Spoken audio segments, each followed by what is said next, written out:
Welcome to a great webinar today brought to you by Covenant Woods. This is Strengthen Community Part 1. We're going to have a Part 2 as well. But I wanted to welcome everybody to the webinar. My name is Jason Neiman. I am a marketing partner with Covenant Woods, and I'm very lucky to be joined today by four wonderful, beautiful panelists. And I'd like to introduce you to. We've got John Dwyer, and he is our CEO. Hey, John, how you doing? Good. How you doing, Jason? Good to be here. Doing well. Yeah, glad you're here.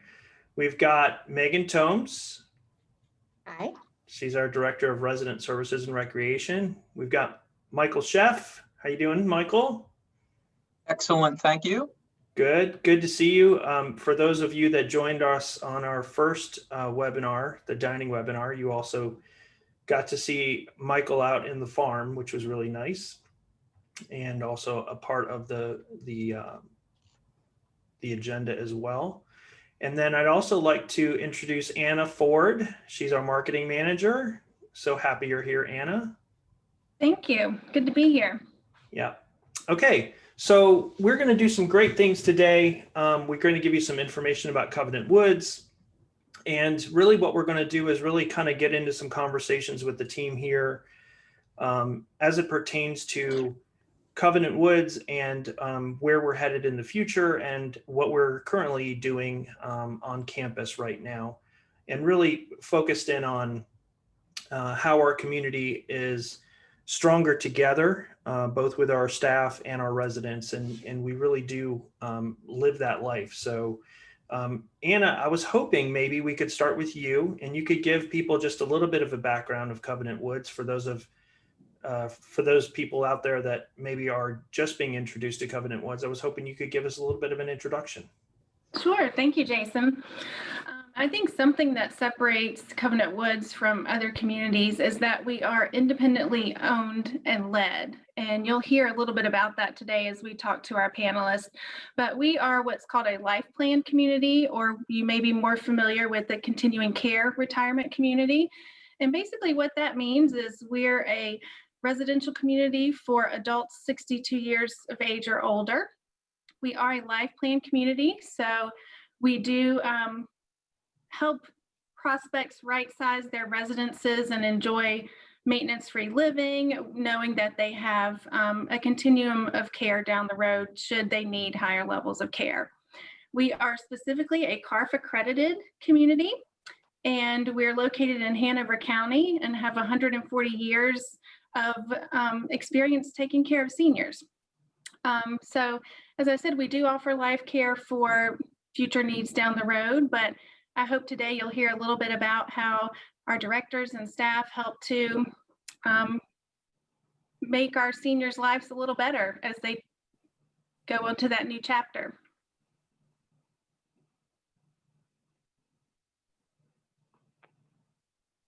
Sorry, I was muted there for a second. Thanks, Anna. Thank you. We'll come back to you at the end as well. We want to make sure that people have the ability to reach out to you and get more information if they would like it, which is great. Sounds great. So John, I'd like to turn maybe the mic over to you for a little bit. And one interesting thing that we've always known about Covenant Woods and even more recently is that you all have a different leadership model. And there's a lot of different communities out there and they do things, differently, but you have a different leadership model than some of the other communities in the region. And Anna did mention that you're independently run. So will you tell us a little bit about how that impacts the residents and really how the model has been set up at Covenant Woods? Sure. Thanks, Jason. Yeah, if you do your research, as I'm sure many of our listeners are doing, you want to know important aspects about the ownership of the organization and how it's structured from a corporate perspective. And there are a number in the region in particular, but across the state that are multi-facility. And by that, I mean they have multiple retirement communities in different locations geographically around the state. What that gives rise to is creating a broader span of management demand for the senior leadership, particularly at the CEO, CFO, COO level, those particular decision makers that are at the top of the organizational chart, so to speak. Covenant Woods, as a single site community, doesn't have that kind of breadth of responsibility. As such, it means for our residents that the senior leadership at the very top of the decision-making tree, so to speak, is right here on this campus. And the value to our residents, number one, is that it gives them an opportunity, if we structure ourselves as we have, the opportunity for them to know those key decision makers personally and feel comfortable about approaching them and getting the answers and those kinds of things that they require. There's a comfort level that is achieved when residents feel they have that access. And that, I think, above most aspects, is a significant positive component for our residents. They have mine and our senior leadership's email address, phone numbers, those kinds of things, and that gives. Now we work at trying to channel them to the particular departments that they need to if they have specific day-to-day issues that arise. But it's important to them to feel like they have that connection and that we care enough that we're make ourselves available to answer questions in a timely fashion. It's huge to be able to respond to significant issues, and particularly as we've seen lately with this COVID crisis.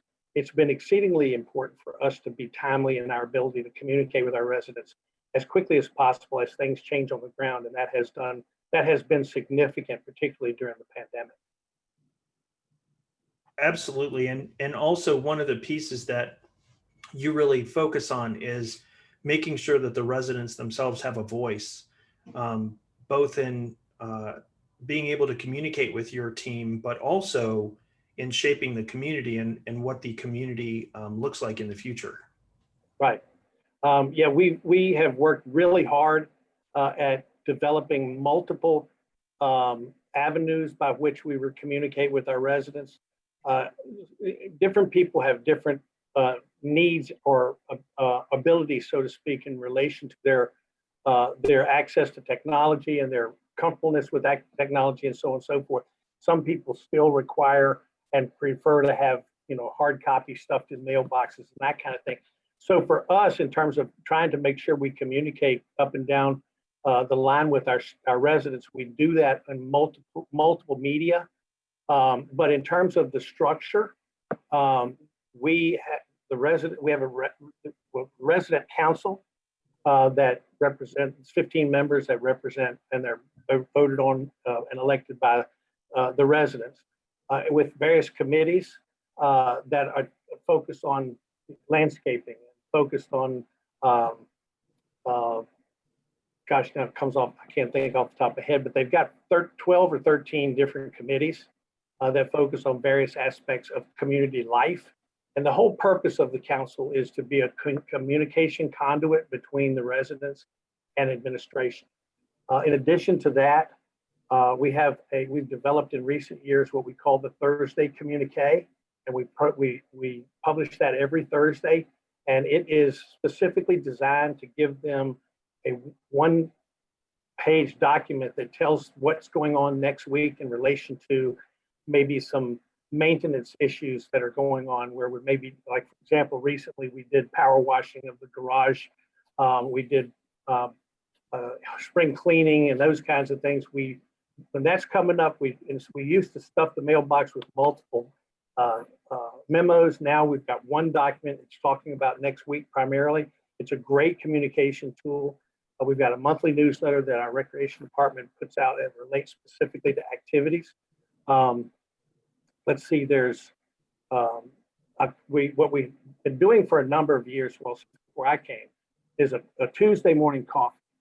And that has really expanded within the confines of the pandemic, because it used to be something we did live every Tuesday. And the same 2 or 12 or 14 residents usually came to it.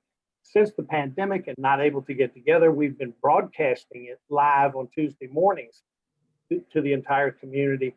and the residents submit questions ahead of time. So I have the opportunity to research answers and that kind of thing, and then make announcements and answer questions every Tuesday morning. And that has been very popular. And it gives residents an opportunity on a regular basis to see the CEO, hear from him, and it's a comfort to them. And I hear many comments from residents how much they appreciate and value that weekly communication with them. So there are a lot of different ways for residents to communicate with us and for us to get feedback from them. And it's like you can please all the people some of the time, some of the people all the time, but not all the people all the time. And we know that in the congregate community setting. But I think as it relates to the quality of life and the feeling of purpose and enjoyment of the lifestyle that we offer, we've got a very good program here that I think residents very much appreciate. I agree wholeheartedly. One of the things that we see in the industry quite often is when there is a crisis like we're sort of going through right now, a lot of the communities back off a little bit and put things on hold. And one of the things that I really appreciate about Covenant Woods, and I'm sure you all are very proud of, is that you still have a vision for moving forward and making sure that your residents get the most out of living at Covenant Woods every day. So I know that there are some big picture initiatives that you all are still working on, and obviously that are on the horizon. Can you talk a little bit about that? Yes, we are very excited. Several years ago, our board, in conjunction with our board, we proceeded to look into the future in terms of where do we want to be as an organization, where do we need to be in terms of expanding potential opportunities for service to not only our own residents, but to the local community. Toward that end, we bought a home health agency, and we did that last January. So we're finishing up the first year operation of that home health agency, and that enables us to get into an area of senior service that we have not been in before. That's going very well. We're now just recently, within the last month and a half or two, we have established a new entry into the market. It's our hospice service. We're in the process right now. We've incorporated and we're doing the legwork to establish that organization so that we can get into hospice and palliative care and that kind of those meeting those needs in the community.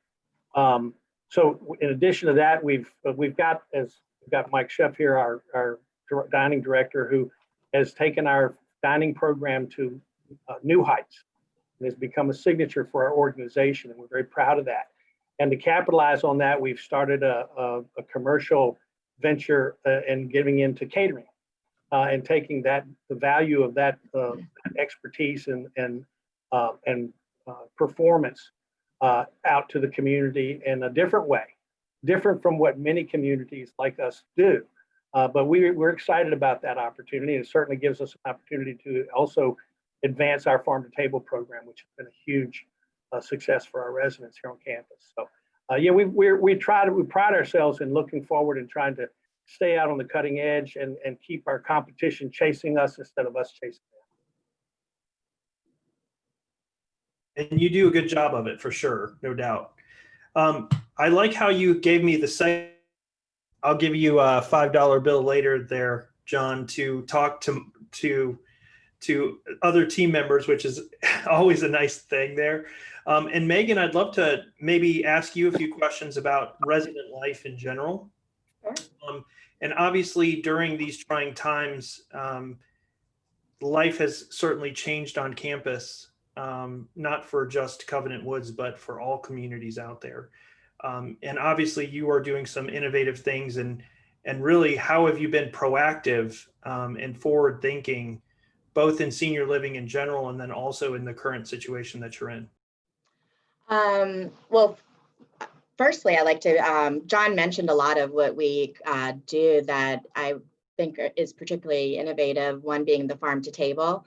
Mike can speak more to that, I'm sure. We also have several dining venues on campus where we offer many different varieties of food in different venues, so they can go to pick a different place each night. As far as recreation and programming go, we need to stay on top of everything and stay fresh and new ideas. My staff do an excellent job at bringing in many different programs. That's not something traditional in a retirement community. We also look outside of Virginia for entertainers. We've gotten a couple entertainers from Nashville in recently. During COVID, we've had to be very creative. Just because we have COVID, we can't stop. Residents need connections and programming more than ever. So my staff have done an excellent job in recreation and fitness, providing virtual programming. We have a broadcast channel that goes into every resident's apartment, so they're able to still view our programming. We still have had outdoor guests come in and broadcast from one of our public rooms. So we are still trying to keep things fresh and doing the best we can in the current situation. We've also done a lot of outdoor programming, outdoor concerts, parades, a community sing-along where everyone kind of from their balcony we're singing, staff participation as well as residents. So I think we've done a pretty excellent job. And you also do your Monday night programming too, right? You want to talk about that? Yes, yes. Every Monday night at 7, and that has not stopped since when COVID began, we offer a program that we can broadcast. We have been able to have a few attendees in person based on numbers and spacing, but we offer speakers, musicians, just a vast array.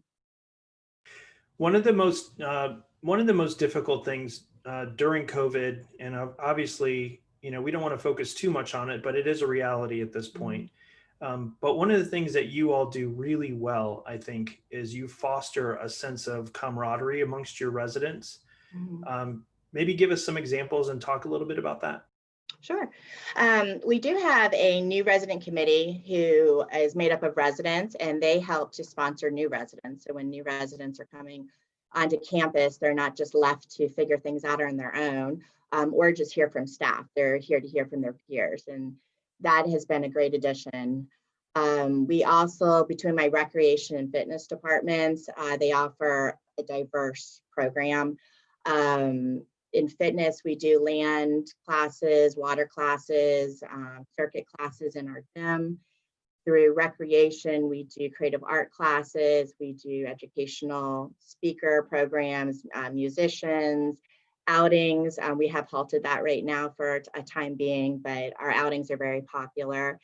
We also help to support over 30 special interest groups on campus, which are resident run.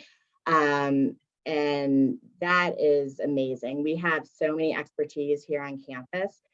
So it's great to use or to engage with our residents and have them help to run some of these wonderful programs. One program in particular that speaks to this question that residents came to recreation about what is called All in the Family, and it's a bi-weekly broadcast program where residents interview other residents and get to know their life stories and are able to find out more about each other. And we can broadcast that, which goes into all the residents' apartments. And it's been widely successful, popular, and they just broadcasted the 5th one last night. So, and that's been a great addition, particularly during COVID. Where we're not we can't get out and mingle in the dining room as much and add our traditional programming. So it's been a great addition. In general, you have talked in the past about neighbor support. And I think that's so important, not only in the climate that we're in now, but just in general. One of the things that we know about, seniors getting older and the situations there is part of the reason that life plan communities or CCRCs are so important. And what they offer is there's a level of social interaction that they're able to do, which really helps with that mind, body, and spirit aspect of staying healthy. Can you talk a little bit about how that closeness between the residents really helps benefit them in that way? Yes. Well, that's a great thing about living in a community setting. You won't be bored. There's a lot going on. So you can choose to attend or you don't have to.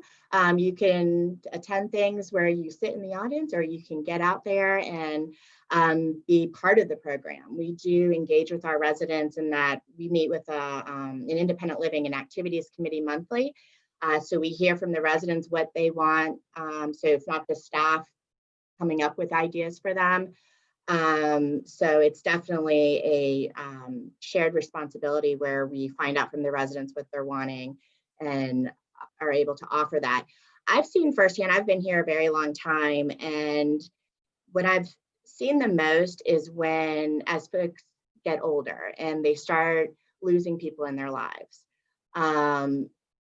that living in a community setting like this has just been amazing. Neighbors and, people they may not have even been great friends with come out of the woodwork to support and help.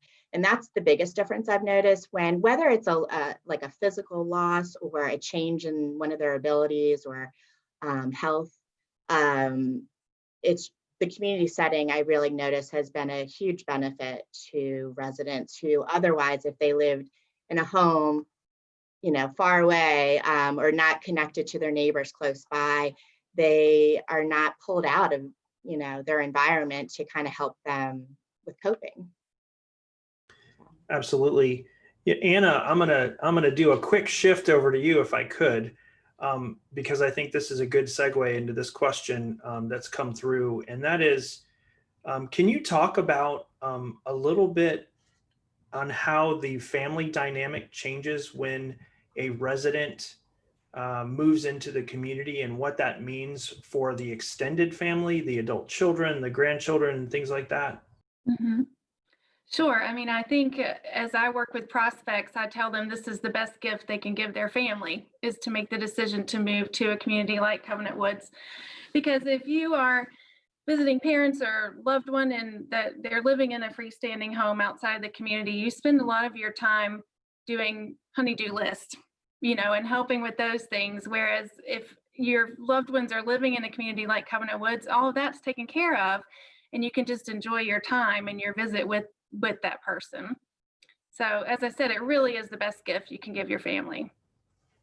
Absolutely. And it gives the prospect peace of mind as well. Yeah. And I also think those are great points. And I also think that, there's a level of keeping that family dynamic intact where Mhm. there's a friendship as your adult children grow older, where that caregiver status becomes more difficult and puts a strain on the relationship. And I Yes. think you all provide a really great opportunity for families to stay connected in a loving way, as opposed to having to do that in a caregiver type scenario. Don't you agree with that? Exactly. Yes.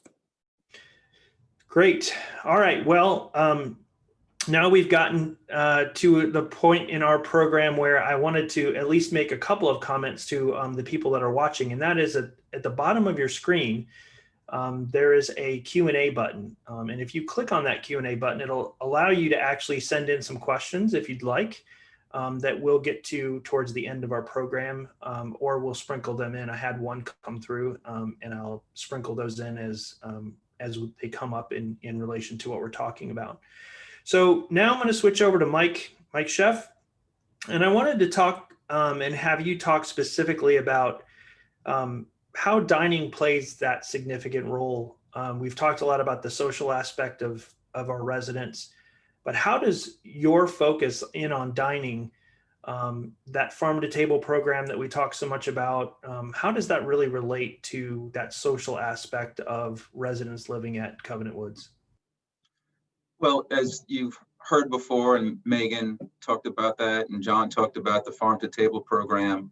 It's interesting that the webinar timing is today, because just yesterday afternoon, myself, the farm manager, and one of our resident volunteers did a presentation about the farm yesterday afternoon, a virtual presentation.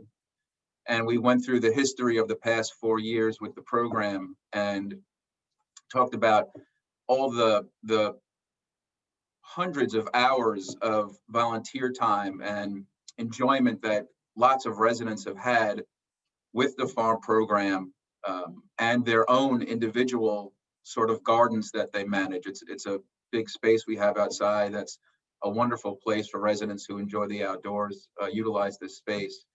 And we talked for about 30 minutes yesterday about the history of the farm. We ended up talking about having about 10,000 pounds worth of crop that was pulled in the past few years. Just the relationships that are made, the individuals who have helped with so much of that piece. And it's, you know, it's more than just picking crops and having fresh product, which I'll talk about more, but it's really about relationship building and socializing, and just an amazing program that, you know, I think is very unique to Covenant Woods in this area.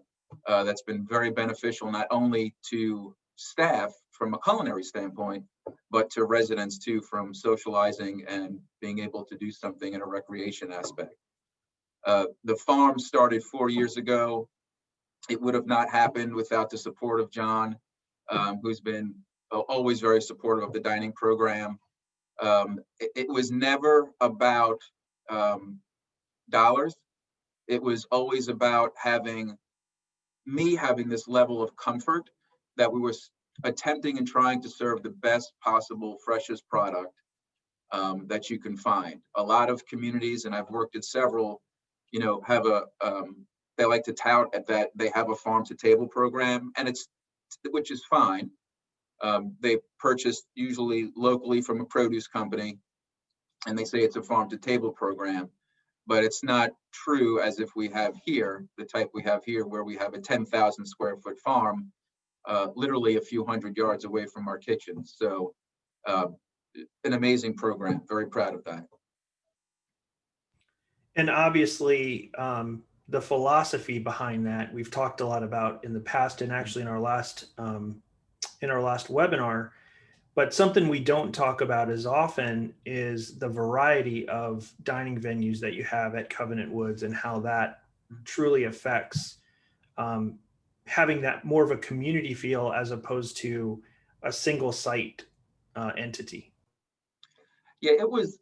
I remember the first day I started, or the first week I started, there happened to be, we do quarterly town halls, and you know, I was introduced on stage, and one of the first comments I made, and I made it a little while ago, was the most important thing to me was simple and fresh. And we've stuck with that philosophy throughout the 4 venues, and we have 4 different venues. One venue is mostly a retail site where you can purchase salads, sandwiches, soups, muffins, cookies. We've expanded into a small grocery outlet where we do a free delivery program to your door, kind of as the larger supermarkets do, but we do that here. And that's our bistro area. And then not far from that space, we have a large 140-seat buffet with a 80 selection salad bar, which, you know, and as I speak about these venues, they're not just venues. I like to treat them and visualize them as destination spots. It's not like you're just going to go to a restaurant and sit down, order, and your food comes out and it's okay, and then you leave and go home and do it again 6 hours later. We want there to be an interaction between the staff member and the resident. Extremely important. That whole socializing piece that Megan was talking about, incredibly important during those meals. 2 other venues we have. One is Fireside, and that's our pub bar venue. Lots of standard fare that you would see if you went to a bar, but also creative items, salads, sandwiches, steaks. And then we have another venue, Vistas, which is a little bit more high-end, seafood, pasta. And when I speak to, you know, fresh and simple, it really is locally sourced burgers from Seven Hills. We get our produce from our farm out back. We get seafood fresh ordered 3 times a week, sometimes 4 times a week, right up from Maryland, and sometimes also from the beach. So we stick with a very simple philosophy. We do it throughout our venues. We train our staff to utilize these products, and it works. I'm really extremely proud of this program. Absolutely. One of the other things that I know that you focus heavily on, and it's a trend that is not just senior related, but it's a trend that people are more aware of dietary needs, restrictions, things like that. One of the things that I'm always impressed with your team is how they're flexible with the menus, with specific residents' needs, whether they're, they have gluten issues or they're vegetarians or things like that. And I think that's something that you should be proud of, and I know you spend a lot of time on as well. Yeah, we have always, once we transitioned and changed from several years ago when John brought me on board, was to transition and make sure we're using healthy ingredients as well. And that was really important to how we created our newer salad bar, items that we use in our retail site and throughout the campus. We've always had lots of choice when it came to healthy foods. I mean, you could always find great salads. You can always find something plain grilled. In our venues over at the lodge, everything is cooked to order. So if you don't want salt, you don't want pepper, you don't want any specific ingredients, it's all done that way so we can meet every individual dietary need. What's also kind of interesting, which a lot of people don't know, is in our point of sale system, which we use, once we get this information about specific residents who don't want to have salt added to their food, or they don't want something fried, they'd rather have it grilled, we can individually put notes on any resident that we need to. So if they forget to tell us that they don't want this item, or we already have some information in our kitchen to know their specific needs. And it helps very much with individual needs. We most recently, within the last few months, 3 or 4 months ago, started and introduced a gluten-free vegan menu, which we thought would be utilized by a small percentage, 10 or 15% of the independent living community, but it's actually become a standard fare for several residents. It could be 25 to 40% in a night or ordering those items. And they're wonderful. Our executive chef, who is a resort trained chef, come from some of the nicest resorts on the East Coast, is our executive chef. And he has helped create those items in partnership with the rest of our culinary team, who is not just cooks, but they are specifically chosen for their skill set. And we've trained them well, and they have understood our philosophy on how we do things and really embraced it. And they enjoy being here, and we continue to employ culinary team staff members who have been here for years, which is wonderful. It helps with consistency. Absolutely. And, we talked about it quite a bit on our last webinar, but you also have a dietitian on staff too that can consult and help as well. Yeah, we do have a dietitian on site. She's available for independent living resident consultation. It's very easy to make an appointment. That goes through either our clinic or myself. And she visits with probably 2 or 3 independent living residents a week on several issues. And yes, that's a wonderful addition to the program. John, clearly your team is heavily dedicated to your residents and also each other and the staff. You just want to talk about what your philosophy is on bringing those staff members on and what you look for as it pertains to how they interact with each other and your residents? Yeah, a good question. We have, when I first got here in December of 2013, we were clearly in a transition. The president of 13 years had retired. We were in the midst of building the lodge, which brought a substantial component of independent residents on our campus at one time. And that opened in October of 14, which was about 10 months after I got here. And we launched in April of 14 on what we now call our leadership journey.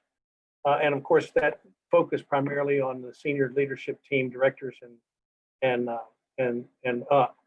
And we worked really hard at building that infrastructure of leadership, because the philosophy that I brought was that we could not provide the kind of direction and vision for our staff and for our community unless we had good, strong leadership at the top, at the decision makers. So that's been key for us. We have developed a very strong team, and of course we've had pieces. Mike is one of them who came in after that was started, which I'd be remiss not to say that when I first got here on their dining program, we were doing a contract with a contract company.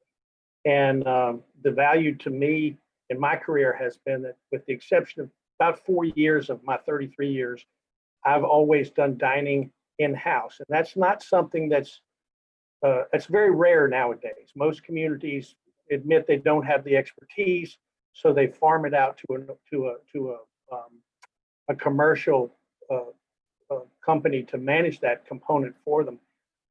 But it's not, to me, not the way you go about doing a really high quality program that you can be proud of, because at the end of the day, regardless of whether it's contract or in-house, it's got your name on it. It's got Covenant Woods' name on it, and it needs to be something that we can be very proud of. And we in fact are. We have invested a lot of effort and into the program.